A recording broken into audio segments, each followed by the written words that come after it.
সবাই শুনছি অতিরিক্ত ভয়ঙ্কর আওয়াজ এটা। তো রাত 2:30টা কাছাকাছি বাজতে চলছে।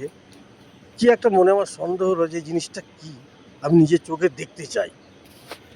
তো আমাকেও এই আওয়াজটা শুনে খুব ভয় লেগেছিল।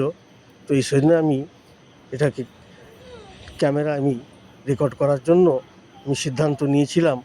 আর নিয়ে দেখতে পাচ্ছি আপনার এই যে হেঁটে হেঁটে যাচ্ছে, তো এরাই এই আওয়াজটা, ভয়ঙ্কর আওয়াজটা এরাই করছিল। হ্যাঁ, তুমি